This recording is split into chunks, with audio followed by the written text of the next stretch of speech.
Is your child struggling with some really big emotions? Do meltdowns over seemingly small things, a short attention span, and just difficulty calming down feel like the norm in your house? If you're nodding along, I want you to hear this. You're not alone. And there is a simple, powerful way to help. What if I told you that you could teach your child a set of skills to find their own calm, improve their focus, and build the kind of resilience that will last a lifetime? In this video, we're going to walk through some simple, science-backed mindfulness techniques that kids can actually master. These aren't just quick fixes, they're foundational skills that empower your child to understand and manage their own inner world. We'll show you how to turn abstract ideas like calming down into concrete, playful activities your child will want to do. So, stick with us because these easy-to-learn tools can genuinely transform how your child navigates their emotions and the world around them. Before we jump into the how, let's talk about the why. Why do our kids seem to get so completely overwhelmed by their feelings? Honestly, it's pretty simple. Their brains are still under construction.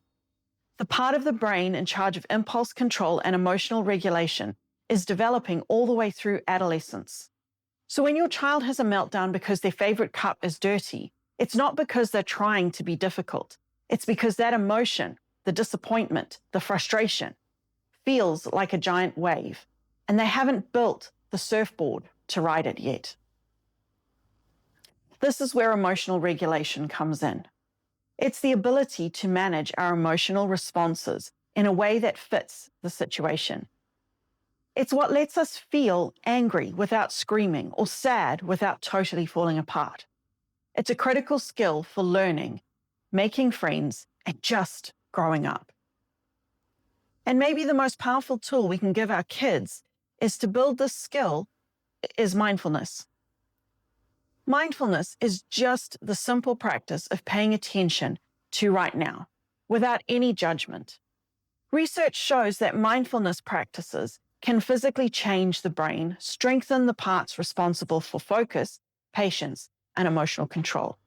It teaches kids to notice their feelings from a little distance instead of being swept away by them. Think of it like giving your child a remote control for their mind so they can hit pause, notice what's happening, and choose how to respond.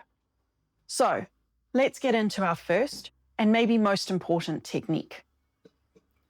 If you only teach your child one mindfulness skill, make it this one.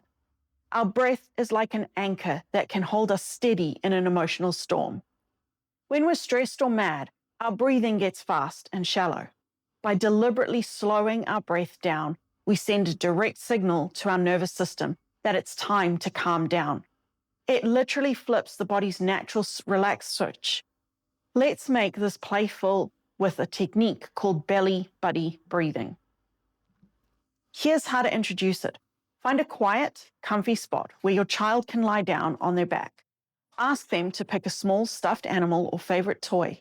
This will be their belly buddy. First, have your child place their belly buddy right on their tummy. Explain that their mission, should they choose to accept it, is to rock their little buddy to sleep using only their breath. Tell them to take a slow, deep breath in through their nose, like they're smelling a flower. As they breathe in, their belly should puff up like a balloon, making their belly buddy rise towards the ceiling. Encourage them to watch their buddy go up, up, up. Then have them breathe out slowly through their mouth, like they're gently blowing out birthday candles. As they breathe out, their belly will fall and their belly buddy will float back down. Guide them through a few rounds. You can say something like, breathe in and lift your buddy high. Now breathe out and let your buddy drift back down. The visual of the toy rising and falling gives them something to concentrate and focus on, which is so much easier than just saying, breathe deeply. Try this for just a minute or two at a time. The real key is to practice it regularly, especially during calm moments like before bed. That way, when a big emotion does show up, the tool is already familiar. They'll have this self-soothing superpower ready to go whenever they need it. This next tool is a fantastic visual that helps kids see what's happening in their minds when they're upset. We call it the glitter calm down jar. Ask your child to imagine their mind is like a clear jar of water. When they're calm, the water is still. But when a big feeling like anger or anxiety hits, it's like someone shakes the jar hard, and all the glitter inside, representing their thoughts and worries, swirls around like crazy. It's chaotic, it's hard to see clearly, and it feels overwhelming. This is what it's like inside their heads during a meltdown. The magic jar of glitter is what happens next. You just set the jar down and watch. As you both breathe quietly and observe, the glitter slowly starts to settle at the bottom. The water becomes clear again.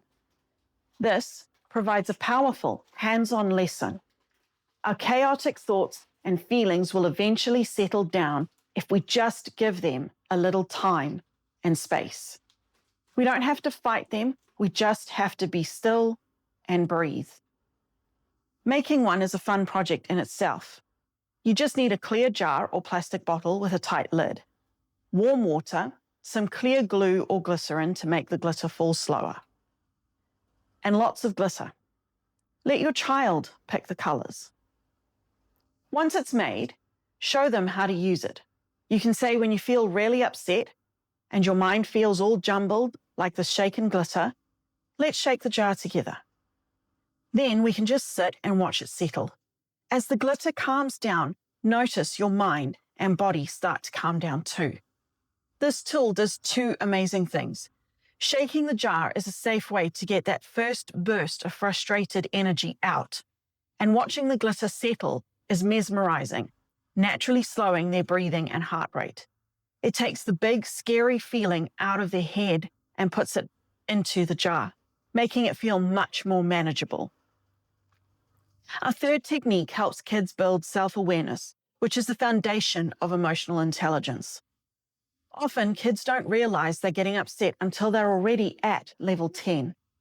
The body scan teaches them to notice the quiet signals their body sends much earlier.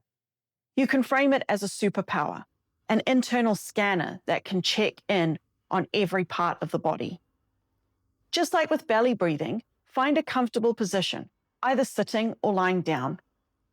Ask your child to close their eyes if they want, or they can just look softly at the floor. Start by guiding their attention all the way down to their toes. You could say, let's send our focus all the way down to your toes. Can you feel them in your socks?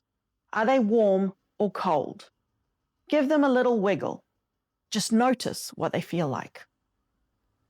Then, slowly guide their attention up their body, part by part, moving from their feet to their legs, their tummy, their hands, their arms, and all the way up to their face.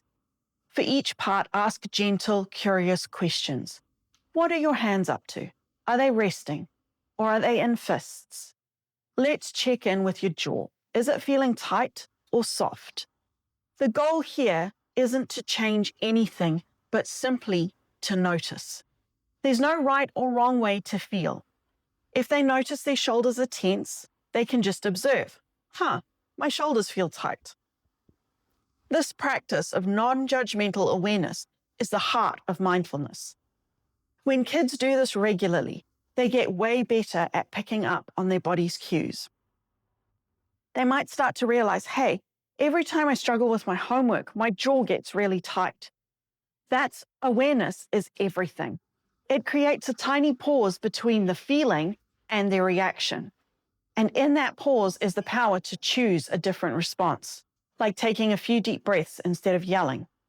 This mind-body connection is essential for managing emotions. Learning to manage emotions is a journey, not a race. These three tools, belly buddy breathing, the glitter calm down jar, and the body scan, are simple, powerful first steps you and your child can take together. The most important thing is to make it a consistent practice. Weaving these short 1 to 5 minute activities into your daily routine when things are calm is what builds the muscle of mindfulness. And remember, model this yourself. When you feel frustrated, you can say out loud, "Wow, I'm feeling really frustrated now. I'm going to take 3 deep belly breaths to help my body calm down." Our kids learn so much from watching us. Be patient with your child and with yourself. There will still be tough days, but now you'll have a toolkit to navigate them with more confidence and connection. If you found these techniques helpful and want more simple guides for raising emotionally healthy kids, please give this video a thumbs up and subscribe. We'd also love to hear from you in the comments. Which of these techniques are you excited to try first? Thanks for watching. You're giving your child an incredible gift by teaching them these skills.